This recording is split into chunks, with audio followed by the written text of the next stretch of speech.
I have bad eyesight, so I don't know if my paper will get in the way of my face. So this was a much more difficult project than I had imagined it would be. It was a lot of work, and it brought back something that I had hoped to forget. So let's begin with Fundamental Ideas 1. In 1972, Castile leaders from around the world were invited to the Third World Encounter in Mallorca, at which the drafting of FI1 began. Leaders from South America, Europe, and the US were present. I communicated with the person from Guatemala who was present at that meeting, and he is the only source that I have contacted personally. He shared his surprise at the manner in which it was conducted. Bishop Juan Hervas, Fathers Juan Capo, Suarez, Gaia, and Sanchez were present, but they were somewhat separated from the participants. At the meeting, my source said he began to understand that there was a difference between what Eduardo intended for the movement and the clerical line from South America, promoted by Father Cesario Hill. Those in charge determined that the delegates would not be responsible for the content, but rather the national secretariats. A commission was created consisting of a Brazilian, a Mexican, an American, a Nicaraguan, and a Spaniard. Eduardo was present at the meeting, but I am informed, and I heard personally from him, that the dynamic and discernment used in the process was disturbing. As early as 1972, it was already obvious that Eduardo was being challenged and did not appear to have much opportunity to give input. He was given the task of drafting the chapter on mentality. In discussion with Eduardo, he told me that he wasn't in total agreement with the finished book, but agreed to it being published. He was later to say that it was far superior to the second edition, FI2. In fact, FI1 was the universal reference and was accepted in all countries for 16 years. As it states in the preface to FI2, thanks to this book, the Castile movement remains identical without an about face with the updating of the church. Those of us who have been around long enough will surely have a dog-eared copy of FI1, complete with multiple underlinings and post-it notes, marking passages for easy access while giving workshop talks and presentations. And here it is, and here's my post-it notes, and it's very dog-eared. FI2 took place, or the genesis of FI2 took place at the Fourth World Encounter in Caracas in 1988. At this encounter, a decision was made to revise and update not only the FI book, but also the movement. A commission was formed with representatives from several national secretariats who were present. Input from the delegates was compiled into a dossier and distributed to all national secretariats for further study and input. 6 countries present at the 1988 encounter were asked to assign 2 delegates each to work on the project. Canada had been present at that encounter, and it was our first time attending an international Castile meeting of any kind. To the surprise and consternation of the National Secretariat, Canada came home from Caracas as the new seat of the ONCC. Canada was asked to prepare 2 chapters, strategy and method. I'm not quite sure if we were actually doing method, but I believe that's the 2 chapters. A group of Canadian leaders formed a working group meeting weekly for 2 years. When we became the seat of ONCC, Our leaders had no factual knowledge of what that meant or entailed. Naively, we assumed that the person to consult would be the founder of the movement, Eduardo Bonin. The OMCC executive invited him to Canada to consult with him. The group working on the FI3 project also met with him to discuss their work and for his insight and wisdom on what the assigned chapters should contain. The group of 12 delegates was supplied with comments and suggestions from the national secretariats, and the drafts of the chapters were presented at a final meeting in Caracas in 1990. At this meeting, Father Cesario Hill informed the Canadian delegate that Canada's chapters were unacceptable, stating they did not fit the rest of the book. Because the working group had consulted with Eduardo, the chapters naturally reflected the foundational charism and his thinking. Father Hill asked the Canadian representative to rewrite the chapters in time for resubmission the next day.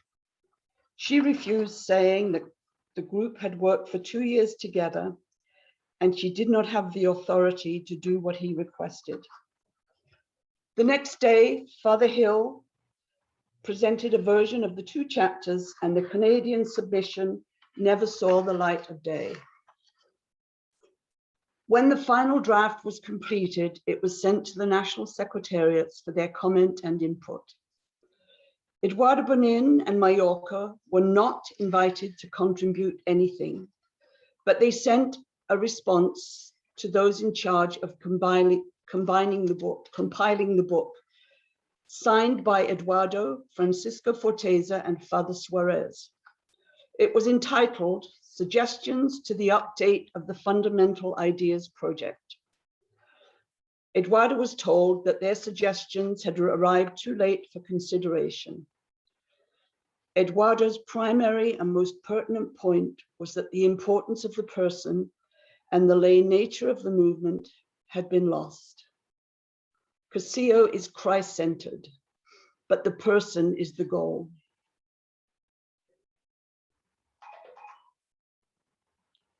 FI3 began at the World Encounter in Brazil in 2005. Fundamental Ideas 2 was only 15 years old, but the cry for it to be updated was universal. Eduardo again insisted that the importance of the person had been removed and its lay focus had been lost. The OMCC and national secretariats present decided to form another commission to work on the project. Each international group was to provide a 3-member team comprising 1 man, 1 woman, and a spiritual advisor. The NACG team was Jim Roddy from Canada, Sheila Winston from Canada, and Father Modesto Perez from the USA. And each international group chose their own representatives. An OMCC meeting was held in Dallas in December 2006, at which Gibraltar, seat of GECC, that's the European group, was present. They offered to host a first meeting of the Commission in Gibraltar. That first meeting of the FI3 Commission was held in June 2007. It was determined that a subcommittee would be selected, 1 member from each international group. Those chosen were Jim Roddy from NACG, Alvaro Martinez from GEC, Father Adrian Farrelly, APG, and Monsignor Nel Beltran from GLCC. There was some concern that 2 clergy were part of a 4-person committee. The rationale for forming a subcommittee was to simplify the process. Studying the documents and then compiling 1 paper is more easily accomplished using 4 people rather than 12. The subcommittee was to produce drafts of the selected chapter of the book to distribute to the commission members for discussion and input. The work for all the members was intense and time-consuming. as were the discussions at the meetings. A decision was taken that if a commission member could no longer continue, the IG in question would choose someone to replace them. Unfortunately, NACG had a significant turnover of commission members. The other IGs fared better. The US, as the seat of the OMCC, coordinated the meetings, and this made the loss of NACG commission members less serious because the president and secretary were present at the meetings, and Maribel Gomez was invaluable as a translator. Much of the work was done by exchanging documents, using charts whereby comparisons of comments and suggestions when opinions differed could be seen.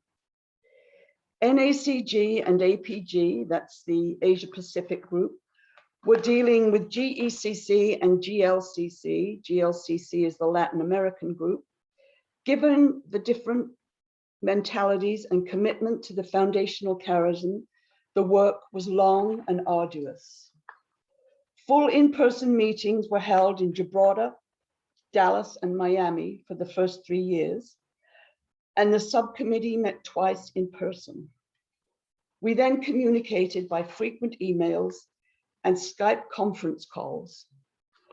The subcommittee gradually dissolved, and Alvaro Martinez of GECC became the coordinator of the commission. The biggest challenge, then as now, was the question of the history. Was Eduardo Bonin the founder of CRCIO, or was it a group of people, priests and laypersons, with Eduardo the preeminent figure? The two different language groups, Spanish and English, also defined the different mentalities. This opinion isn't simply a case of giving credence to one person as the founder. The acceptance of a founder influences the mentality, and this was an ongoing dilemma. This rejection of Eduardo exacerbated what I consider to be the biggest flaw in FI3. There is a total misunderstanding of the person and the environment. The CRCIO movement itself flows from Eduardo's paper, The Study of the Environment, which became Arroyo. The method of CRCIO is based on the premise that every person occupies his own existing environments that make up his everyday life. As one said, his movable square meter. The transformed person who lives in the joy of knowing he or she is loved by God then transforms their environments by sharing that joy in a normal and natural way. GECC and GLCC insisted that we must look for an environment and then the person who can influence it. Being, not doing, is our call. FI3 states it is necessary to know, study, and discern our environments which we share with others in order to act as leaven with enthusiasm and confidence. This concept is a significant flaw in this book. Eduardo's study of the environment royal is a blueprint for evangelizing the person. We are to study the environments in which the person lives in order to know how to approach them with the best news, God loves you. When the OMCC term for the US ended, Australia became the seat. Marg Morris and Father Adrian were already on the commission and are now members of the OMCC. So Yvonne Carrigan from APG and she was the OMC president, took over the coordination of the meetings from Juan Ruiz. The subcommittee had 2 separate meetings of their own, creating first drafts for the full commission. Jim Roddy resigned from the commission, being replaced by Angel Delgado from Florida. Angel was disturbed by what he considered distorted views of the mentality, and he too resigned. Angel was replaced by Juan Ruiz, who also later resigned.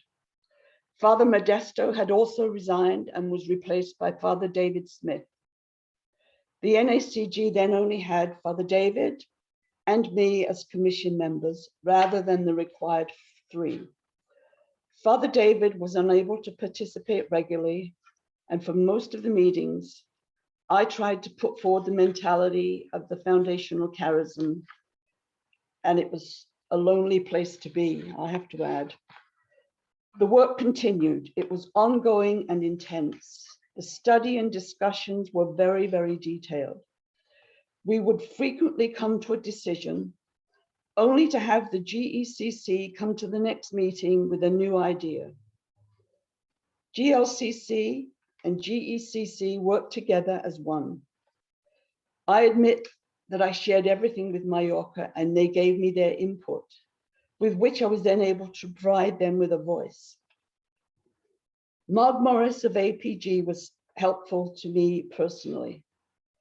Regular Skype calls became the norm.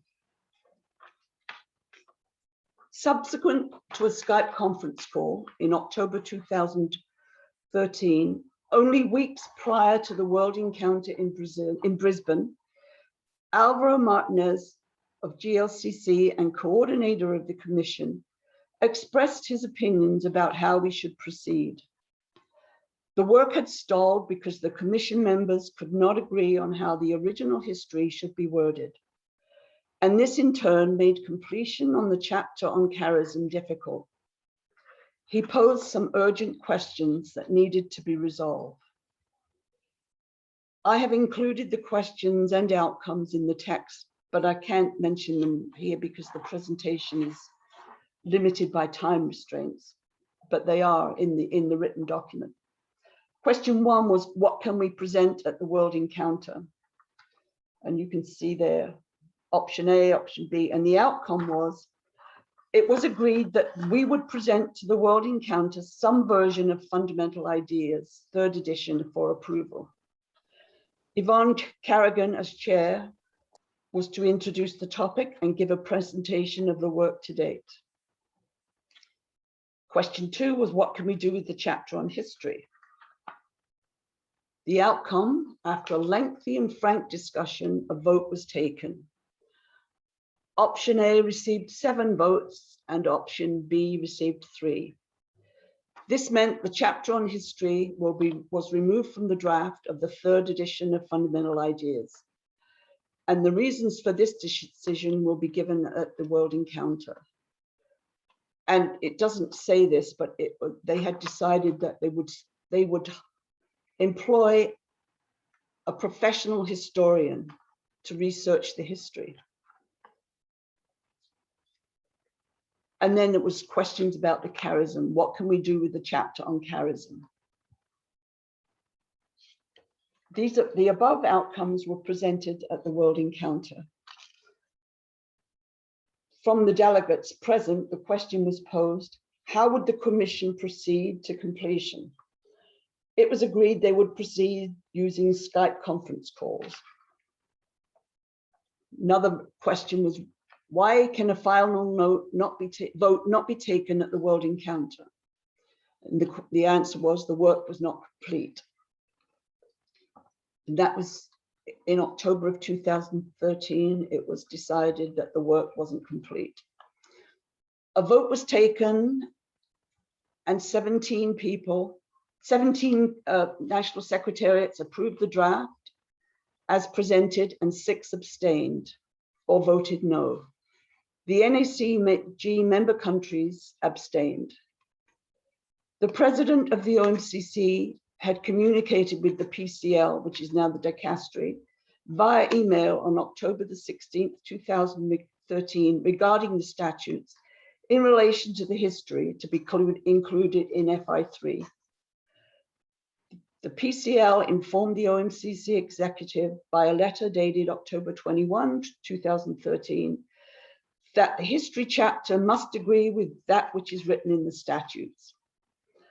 As the differing points of view on the history are concerned with the origins and given the directive from the PCL, it would then be redundant to employ a historian as had been planned. The work began in earnest in early 2014. The history and charism chapters were completed, and a final draft was sent to all national secretariats for their approval. There was some dissension from those countries that are aligned with the foundational charism, but there are many more national secretariats that are not. Mallorca shared their reflections on the proposed draft, and some of their suggestions were incorporated. Miguel Serreda, longtime CACIO leader in Mallorca and close friend of Eduardo since the 50s, stated to me that in his opinion, the book in its present form could apply to anything. And if it were to become the book that CACIistas use in 10 years, CACIO would no longer be recognized.